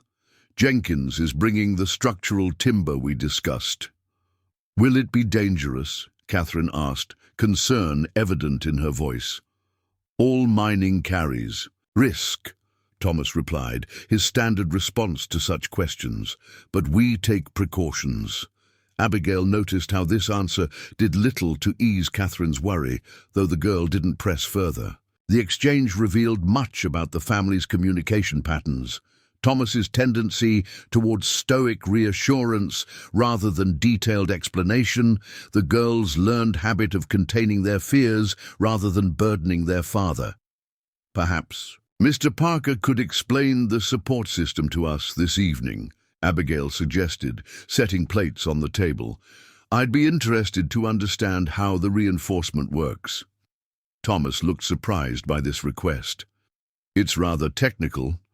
Nevertheless, it might be educational for all of us, Abigail persisted gently. Catherine shows aptitude for structural concepts in her schoolwork, according to Mrs. Coleman, and understanding often diminishes unnecessary worry. Thomas considered this approach, visibly reassessing his assumptions about both Abigail and his daughters. Very well, we can review the mind diagrams after dinner. Catherine's expression brightened noticeably at being acknowledged as capable of understanding such technical matters. Even Elizabeth seemed intrigued by this departure from their father's usual reticence about mining operations. The morning progressed with increasing comfort as Abigail established her place within the household. She accompanied the school-aged girls to Silverbrook, using the walk to learn more about their individual interests and concerns. Mary chattered about her fascination with geography and distant places she hoped to visit someday. Catherine revealed a surprisingly sophisticated understanding of botany, describing her experiments with plant propagation behind the schoolhouse. Rose remained quiet until Abigail specifically asked about her favorite subjects. Drawing, the 7-year-old admitted shyly. Mrs. Coleman lets me use colored chalk sometimes when I finish my other work. Perhaps we could look for drawing materials at Mr. Wilson's store, Abigail suggested. Every artist needs proper tools. Rose's eyes widened at being called an artist. Really? But Elizabeth says we can't spend money on things that aren't necessary. Some necessities aren't physical, Abigail replied thoughtfully. The mind and spirit need nourishment as well as the body. At the schoolhouse, Mrs. Coleman greeted them with evident surprise at Abigail's continued presence. "Day 2, she observed, her tone suggesting she'd expected Abigail to have departed on the morning stage. "How are you finding life in the Parker household, Miss Montgomery?" "Educational," Abigail replied with a small smile. "And surprisingly eventful. Yes, I heard about young Jacob Jenkins' accident. The mine claims another victim, though thankfully not a fatal one this time." The teacher's expression conveyed her opinion of mining dangers quite clearly. Jenkins's shaft wasn't properly supported. Mary offered importantly. "Father says the company mines cut corners on timber to save costs."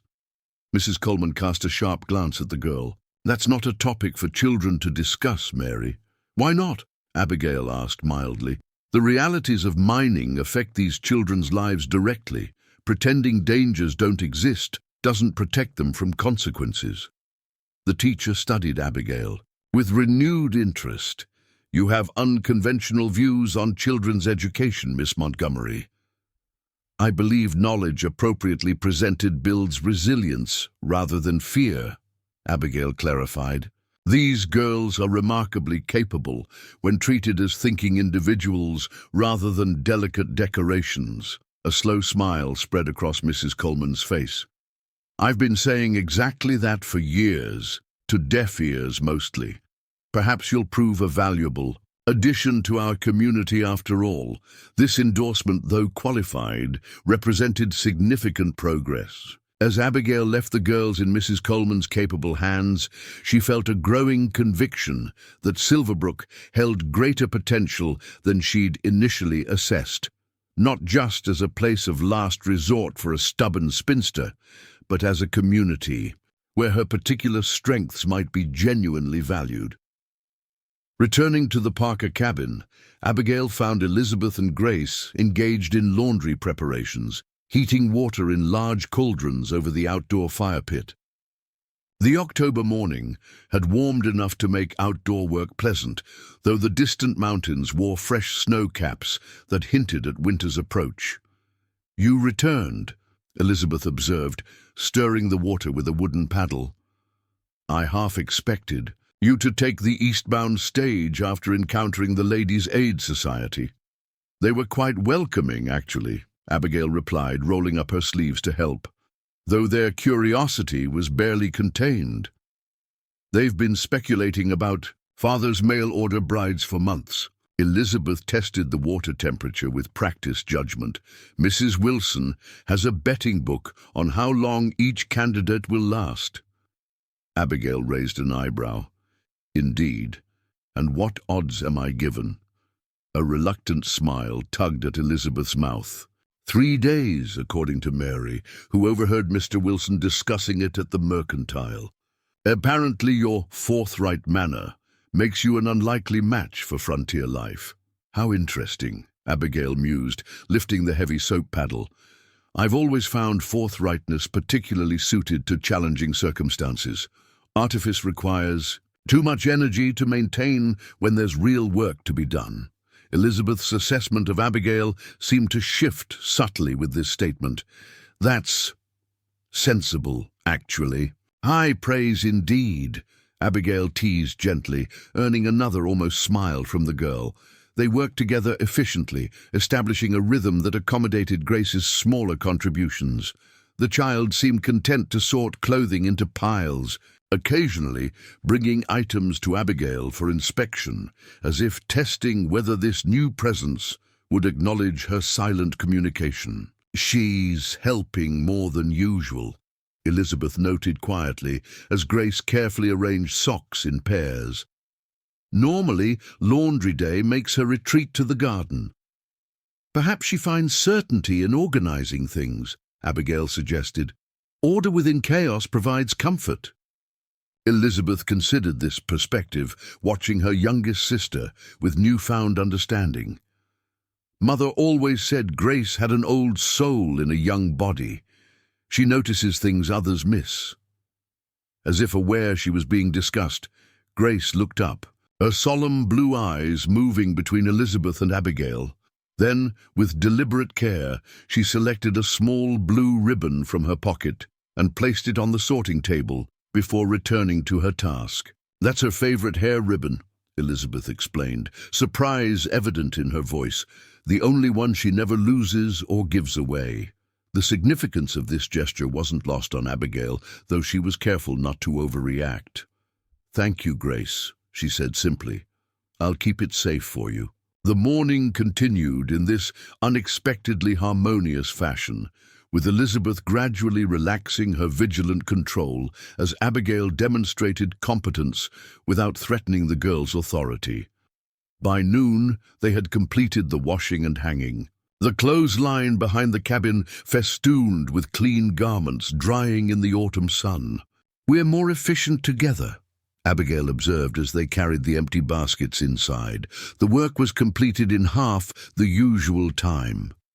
Elizabeth nodded, a hint of reluctant admiration in her expression. "You work harder than the previous."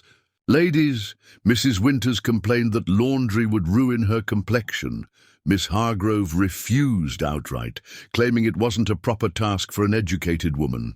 "Education and practical skills aren't mutually exclusive," Abigail replied, setting water to boil for tea. "My father believed women should be prepared for any circumstance." "Your father sounds unusually progressive. He was practical. After my mother died, he recognized that traditional feminine accomplishments provided limited security in a changing world." Abigail arranged cups on the table as she spoke. "He insisted I learn bookkeeping alongside embroidery, home medicine, alongside piano."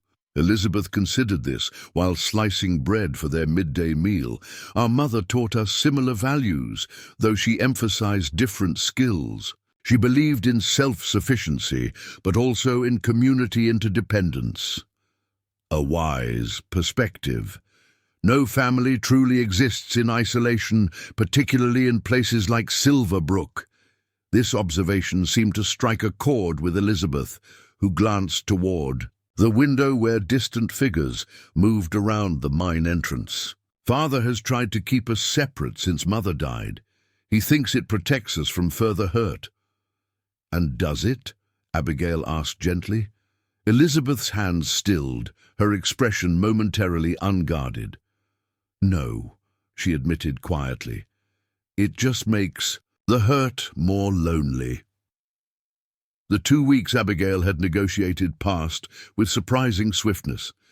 Each day brought new understanding of the Parker family dynamics, the challenges they faced, and the potential for healing that existed beneath their protective shells. Thomas gradually revealed more about the mine's operations, sharing the account books as promised, and discussing his plans for expansion if proper investment could be secured.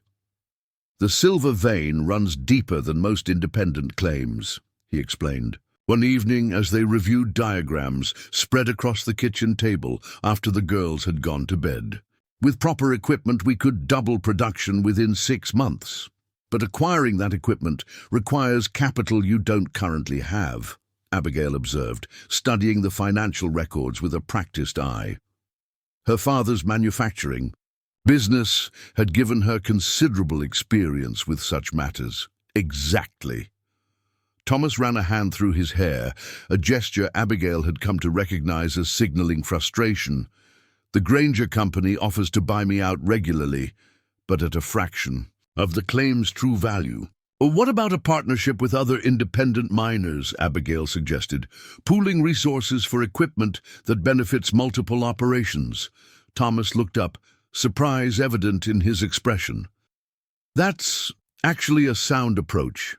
Jenkins and I discussed something similar last year, but it lost momentum when When you withdrew from community engagement, Abigail finished gently.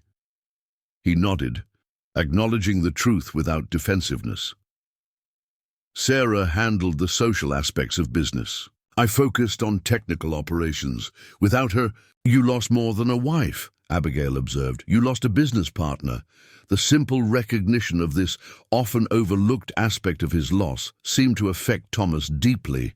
For a moment, his carefully maintained composure faltered, revealing the grief he typically kept hidden from his daughters. Yes, he said simply. She understood people in ways I never will. This conversation marked a turning point in their relationship. Thomas began consulting Abigail about business matters more frequently, valuing her analytical approach and financial acumen. Together, they developed a proposal for a cooperative, equipment-sharing arrangement among Silverbrook's independent miners, a practical compromise between maintaining autonomy and achieving the economies of scale that larger operations enjoyed.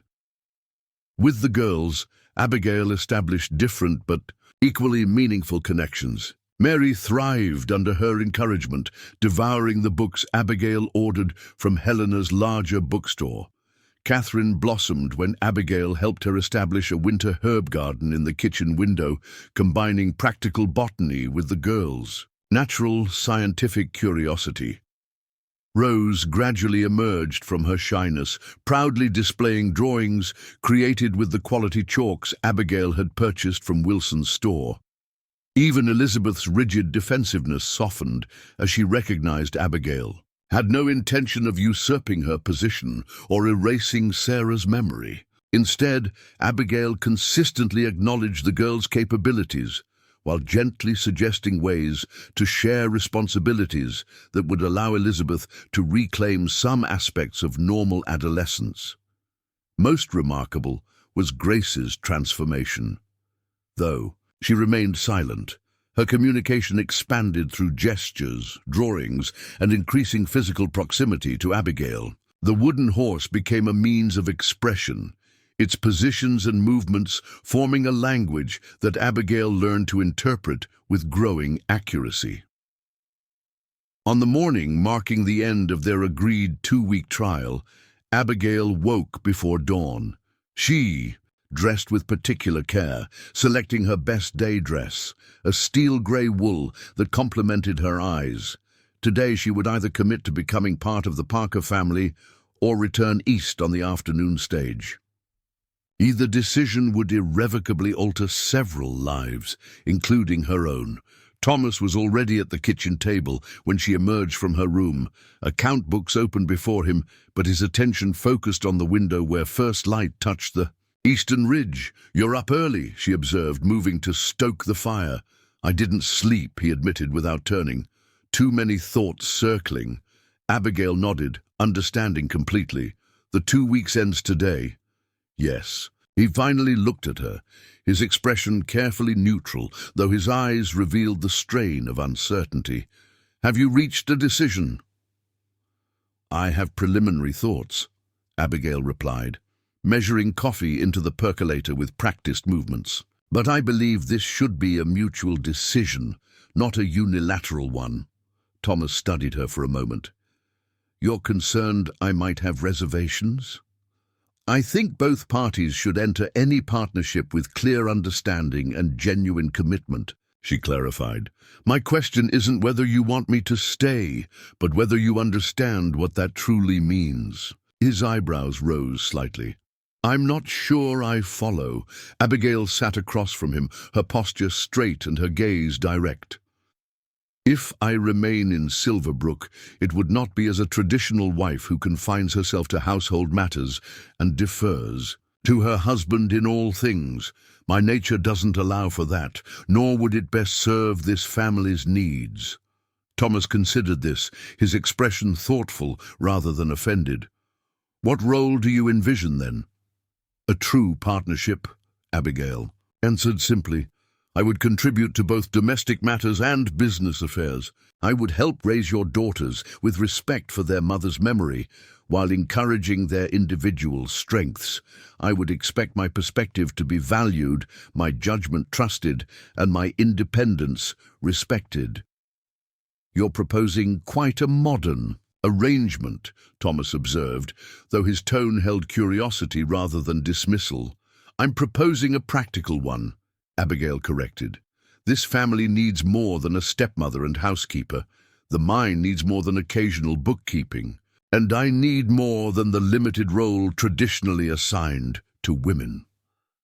Thomas was silent for a long moment, his weathered hands resting on the account books that represented both his livelihood and his constant worry. Finally, he looked up, his expression more open than Abigail had yet witnessed. When I placed that advertisement, he began slowly, I thought I knew exactly what I needed. Someone to manage the household, help with correspondence, provide. A feminine influence for the girls. Someone convenient. Abigail nodded, appreciating his honesty. What I've discovered, he continued, is that what this family truly needs isn't what I initially sought. Elizabeth needs someone who respects her capabilities while allowing her to be young again. Catherine needs intellectual stimulation alongside practical skills. Mary needs direction for her boundless energy. Rose needs gentle encouragement to find her voice. He paused. And Grace needs whatever magic you've worked that has her communicating. More in 2 weeks than in 2 years. Not magic, Abigail demurred. Simply patience and observation. As for the mine, Thomas went on, your cooperative equipment proposal shows more business acumen than I've encountered in most men on the frontier. Jenkins and Wilson are already expressing interest. He straightened in his chair, his decision apparently reached. I find your terms not just acceptable, but preferable, Miss Montgomery. A true partnership would benefit this family far more than a traditional arrangement. Before Abigail could respond, a small noise from the stairway caught their attention. Grace stood on the bottom step, her wooden horse in one hand and a crumpled paper in the other. With deliberate steps, she crossed to the table and placed the paper before Abigail, watching expectantly as she unfolded it. The child's drawing showed 7 figures standing before a cabin. Thomas, Elizabeth, Catherine, Mary, Rose, Grace, herself, and a tall figure with neatly pinned hair that could only be Abigail. Beneath the drawing, in the careful printing of a child just learning letters, were the words, "Stay, please." Abigail looked up, her carefully maintained composure momentarily shaken by this unexpected plea. But Grace wasn't finished. The little girl looked directly at Abigail, took a deep breath, and spoke her first words in over 2 years. "We need you." The simple phrase, delivered in a voice rusty from disuse, brought immediate tears to Thomas's eyes. He reached for his youngest daughter, gathering her into his arms with a mixture of disbelief and profound gratitude. "Grace," he whispered, his voice thick with emotion. "You spoke." The child nodded solemnly, her attention still fixed on Abigail. "Will you stay?" she asked, the words forming slowly but distinctly. Elizabeth appeared at the foot of the stairs, her expression revealing she had witnessed her sister's breakthrough. Behind her, the other girls gathered, their faces reflecting hope and uncertainty in equal measure. The moment crystallized all that had developed over the past 2 weeks. Not just Grace's tentative emergence from silence, but the gradual healing of a family fractured by loss. Abigail had come to Silverbrook seeking security and purpose. What she had found instead was a place where her particular strengths were not just accepted but needed, where her forthright nature could forge connections, rather than create distance. "Yes, Grace," Abigail answered, her own voice steady despite the emotion of the moment. "I will stay." The simple declaration set events in motion with surprising swiftness.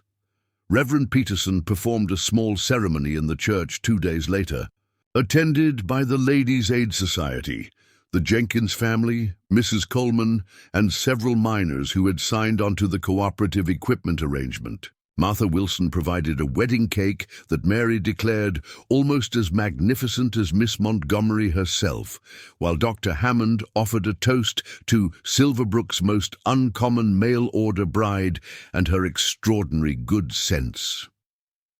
The ceremony was brief and unsentimental, reflecting both Thomas's practical nature and Abigail's preference for straightforward proceedings. Yet when they exchanged vows, the simple words carried weight beyond their traditional meaning, a genuine commitment to partnership rather than mere matrimony. As winter settled over Silverbrook, bringing deep snow and longer evenings, the Parker household established new rhythms and traditions. Abigail introduced read-aloud hours after dinner, expanded the girls' education beyond school curriculum, and established a weekly women's council where Elizabeth and Catherine could participate in household decisions as valued contributors, rather than merely executors of adult directives. Thomas, freed from the constant worry of managing both mine and home without adequate support, rediscovered his passion for innovation. The cooperative equipment arrangement brought new prosperity to Silverbrook's independent miners, establishing an alternative to the Granger Company's monopolistic practices. Most miraculous was Grace's transformation. Though still selective in her speech, preferring to communicate through drawing and gesture when possible, she spoke more frequently with each passing week. Her first complete sentence to someone outside the family came at Christmas dinner when she solemnly informed Mrs. Coleman that Mama Abigail says learning happens in many ways, not just with words. The term Mama Abigail had evolved naturally, without pressure or expectation. It acknowledged her role while preserving Sarah's memory as mother, a distinction that honored both women's contributions to the family.